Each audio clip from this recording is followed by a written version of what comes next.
Okay, so we're going to go over that worksheet that I gave you. You were supposed to have finished reading the short story and then look at that page and try to decipher what they are talking about. Okay, so let me pull up the page that we were working on last time. Here we go. So we've got this kid, his name is John. If you read far enough, you realize his name is John. And so we've got all of these different places and things that he's encountering, and he's trying to describe it and put these labels on it.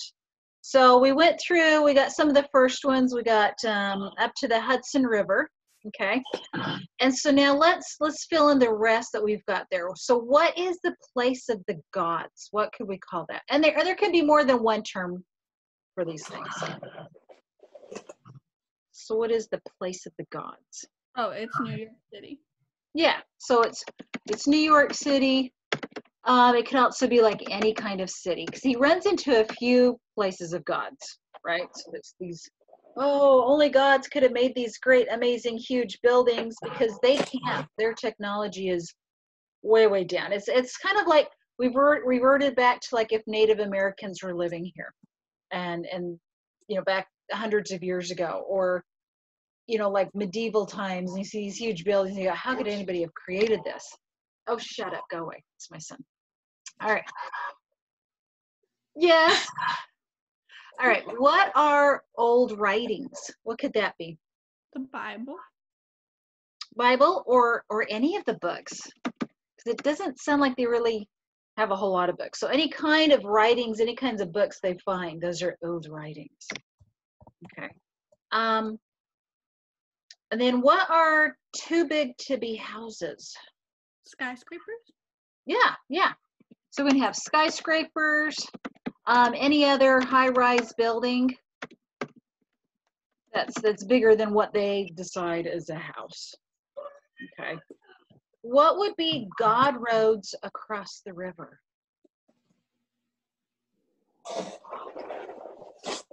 Bridget? Yeah, bridges.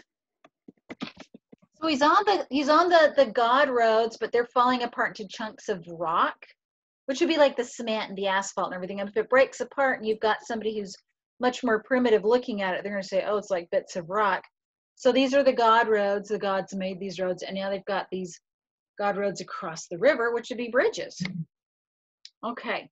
What could have been fire falling from the sky? Lightning? I'm sorry, what? Lightning, maybe? No, not quite lightning. This would be something that would be man-made. Something that would fall from the sky and cause fire. Fireworks? A bomb. Oh, sorry. Well, don't ignore See, I'm going much darker than you are. You're like, oh, this is sweet and cheerful. I'm like, no, it's destruction and everything. So yeah, so kind of bombs of some sort. Okay.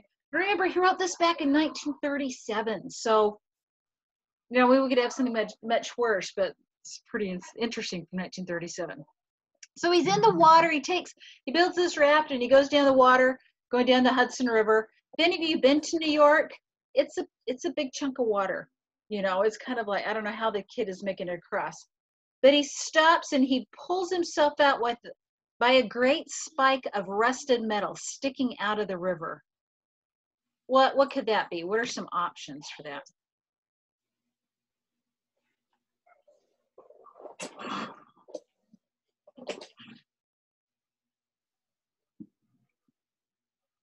Any ideas?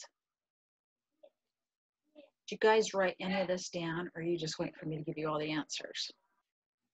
Would it be the Statue of Liberty? Well, I don't know. Could be the Statue of Liberty. That would be interesting. Could be Statue of Liberty. Could be just like some bridge pylons, you know, that are just, you know, like maybe there was something else there and it destroyed. Maybe it was part of a building that crashed into it. I don't know. I'm thinking of like 9/11. When the buildings came down, you had these huge pieces of jagged metal still. And so something could have been anything like that. We don't know. Okay. What would be the high towers of the gods? What could have those been?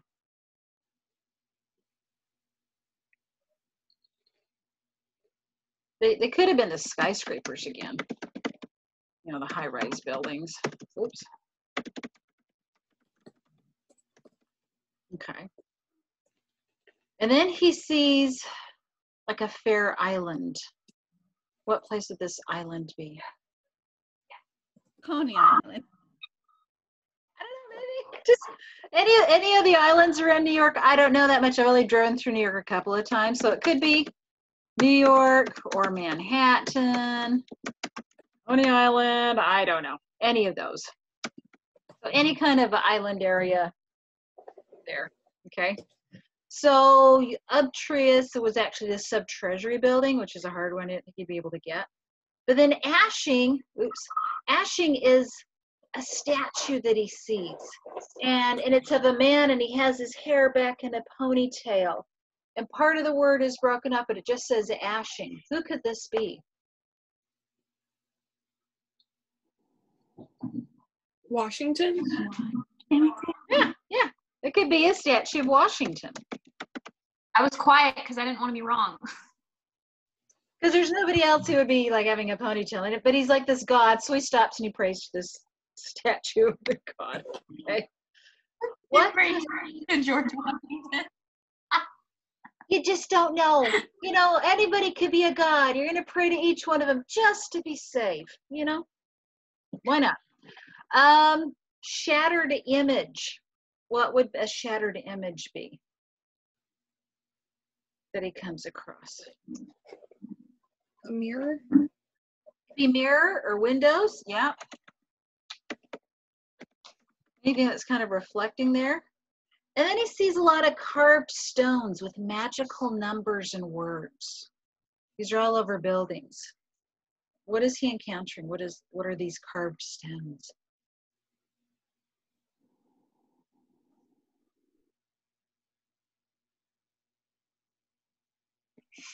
Could just be addresses, you know, building names, numbers.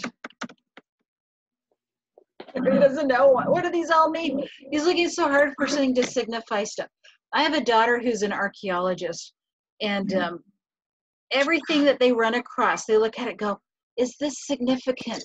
How is this significant in some way? What did these ancient people use this for? You know, and so they're looking at everything and trying to find meaning. And I think, you know, what 1,000 years from now, somebody digging up my stuff, you know, I mean, what are they going to, wow, what was this for some ancient rite? You know, I mean, we don't know. We're just trying to put things to it. And there may be a lot of things that would go, it's not significant at all. It's just a pair of scissors or a big paper clip, you know, but it's just that idea of trying to put meaning to something that we don't understand, and we may attribute meaning incorrectly, which is what this kid is doing. He finds enchanted boxes and jars. What's in these enchanted boxes and jars? Food? Yeah. He's finding these foods and things, and oh, this is so interesting, you know, and because they don't have packaged foods. Then he goes down, he finds this great temple with the roof painted like the sky. What could this be? Grand Central. Yeah. So it could be Grand Central or another one of those big stations. I think Grand Central is the only one that has. Yeah, I don't know that much about New York, but I'm assuming as much. So then we've got these caves and tunnels where he supposed they kept their slaves. But where were these caves and tunnels for? The subways. Yeah, for the subways. And in a way, yeah, you could call the people slaves down there. And then he gets fruits from jars. What could this be? Jam. Jam. Yeah, jam, jelly. And then he drinks something that makes his head swim. Alcohol.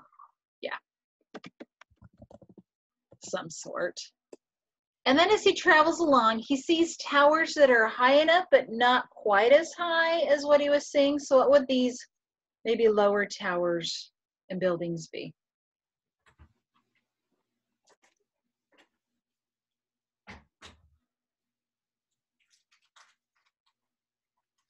Maybe apartment complexes?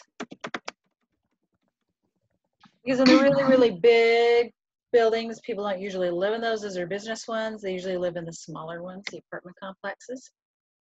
And then he finds a strong door and many stairs. So what could this be? When he goes into one of these buildings.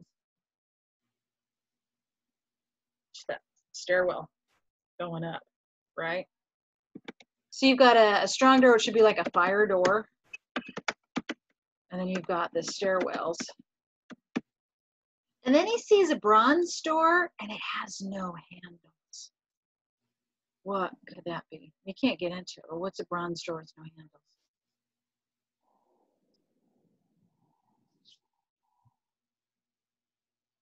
So that he doesn't have to walk all the way up. Could it be like those just push open doors, like a kitchen or like a bathroom? Could be, but I also think it's like maybe it's an elevator. Oh. But it's not going to do him any good. But there's these doors because elevators don't have handles. Interesting. Next time you see an elevator, notice that. So then he goes up into this apartment. Okay, it seems like, and he comes to an anteroom, you know, a room before it, and he stops and he prays to the gods there, the spirits, to let him be in there. What would this anteroom be? When you walk into somebody's house or apartment, what is it like? Like a living room? Or like the space right before it's like maybe just like a front hallway.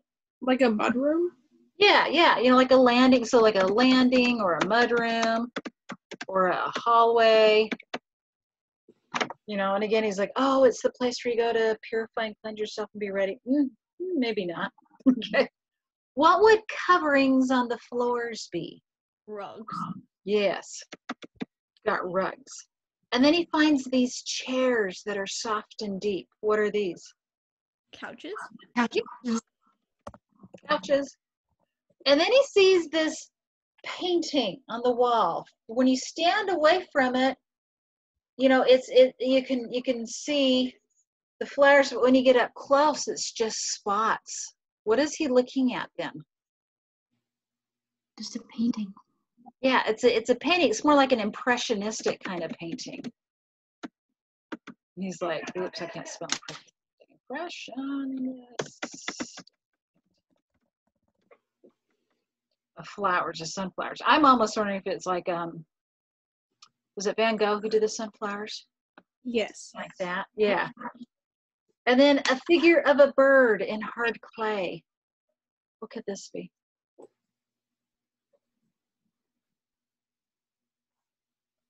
Oh, it's a little statue, you know. But again, it may have some significant value, you know, may mean something, you know.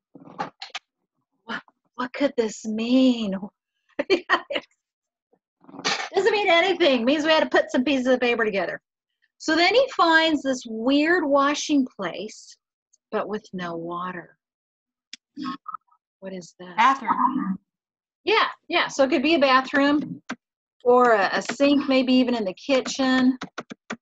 Okay, so he recognizes it's a place where you wash, but there's no buckets of water nearby.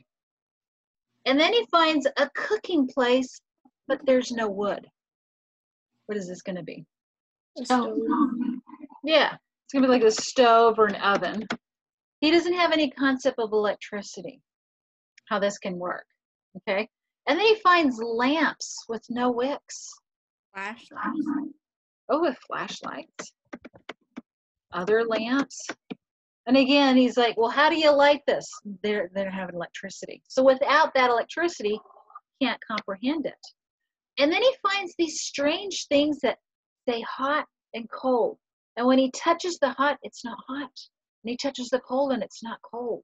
The magic has gone out of them. What would be labeled hot and cold?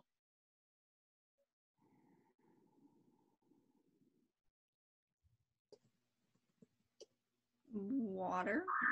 Yeah, like your water taps.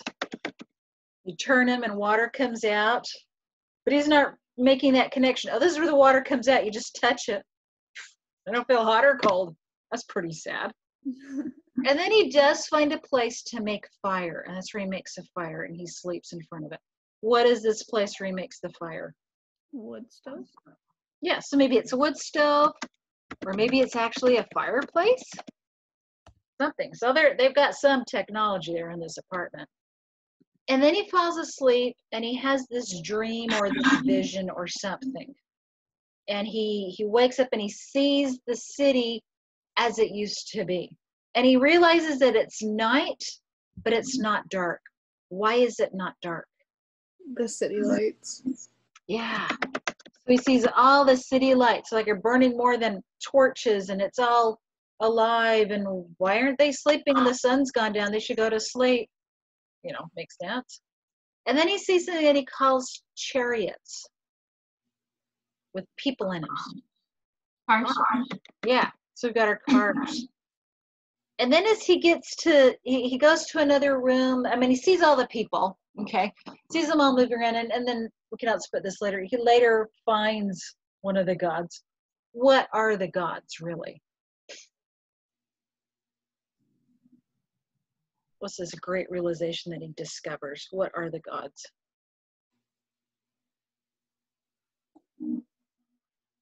Are they just people? Just like regular people? Doesn't make any sense. So turned the night into day. You know, again, all those city lights. Oh wait, oh no, there's something that's happened. So there's something that happens that turns the night into day. Okay, so you've got all the people moving, and then something happens to them. What occurs that makes everything very bright and changes everything? The bomb. Yeah. And it would seem to be like a nuclear bomb. Because you got a big enough bomb, it's just blinding light. Because then there's a mist that comes from it, and it poisons everybody. So what would be this mist that has poisoned them? Nuclear energy.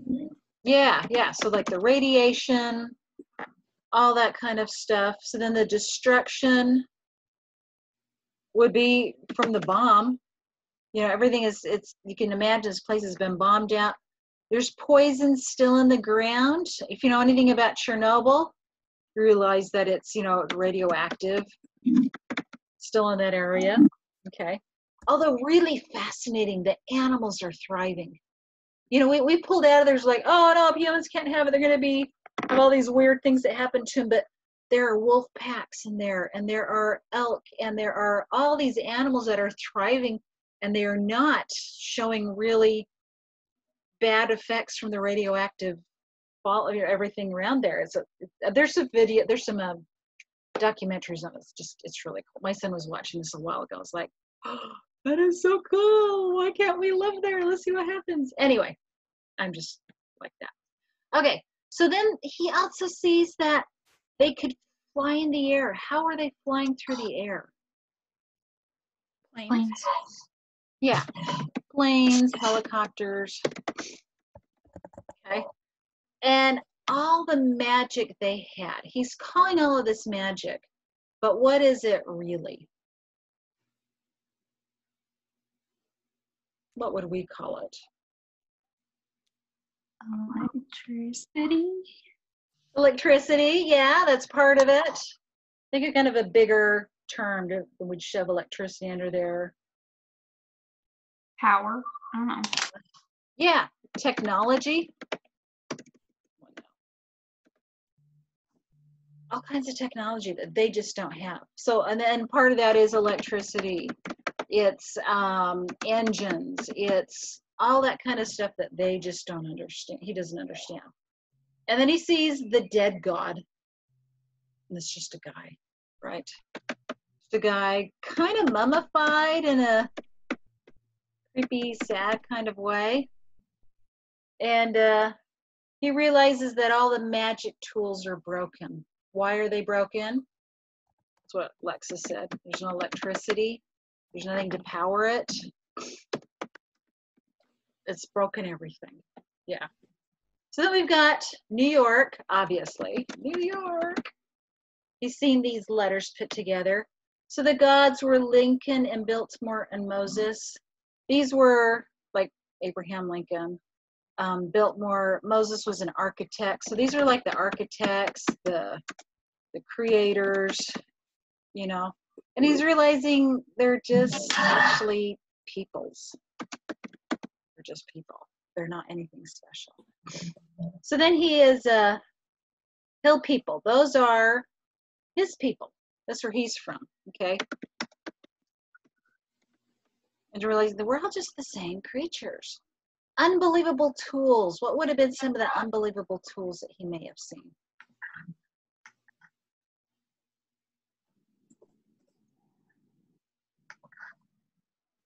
Maybe cranes, maybe cement trucks, maybe all kinds of stuff, you know.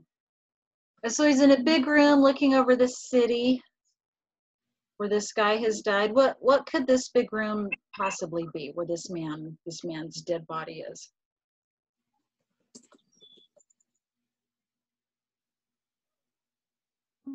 Any idea? Maybe it's his living room. Maybe he's got a business and it's his boardroom. There's something, he's just sitting there watching everything be destroyed. And then he dies too. So the forest people, John is very frightened of the forest people. What could the forest people be?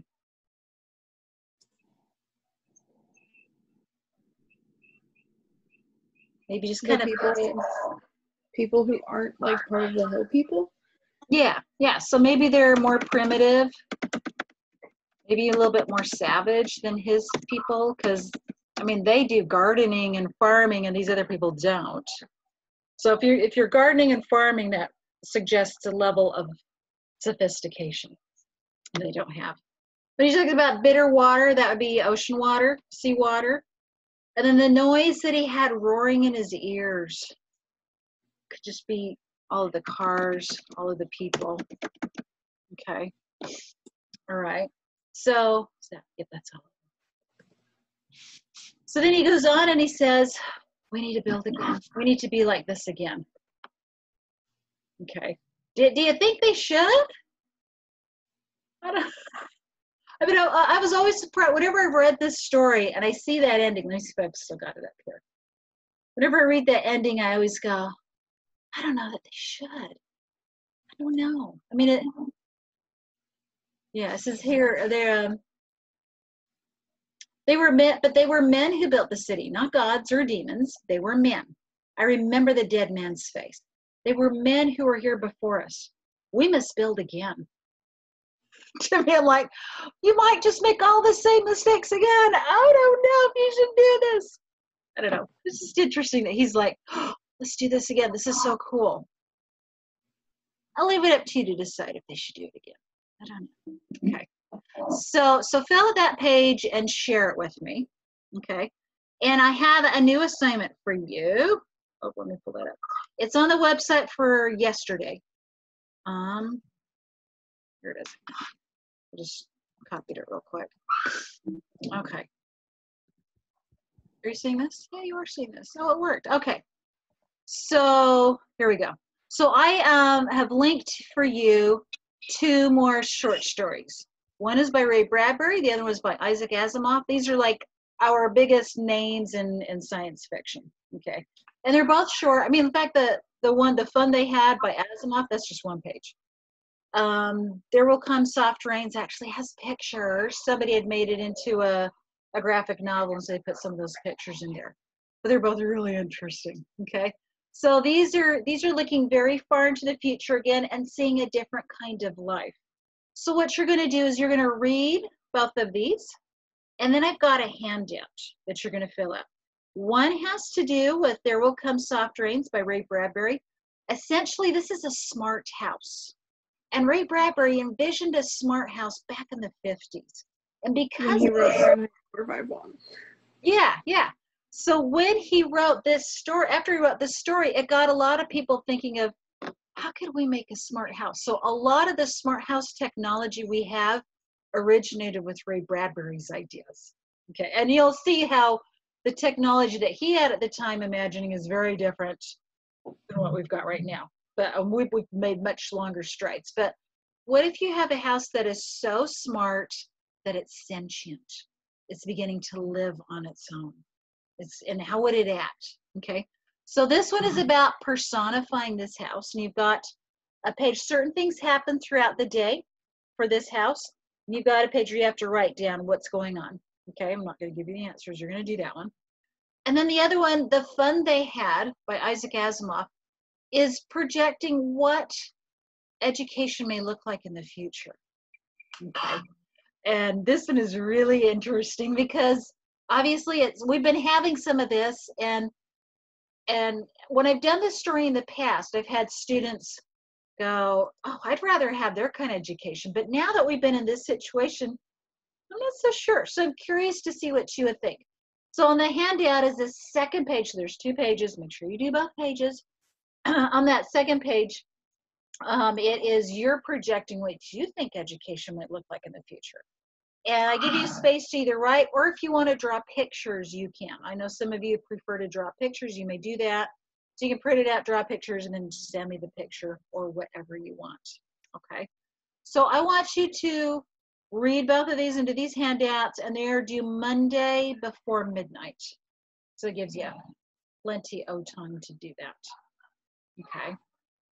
Any questions about this? Okay. So the links are there. Pretty easy, not too bad.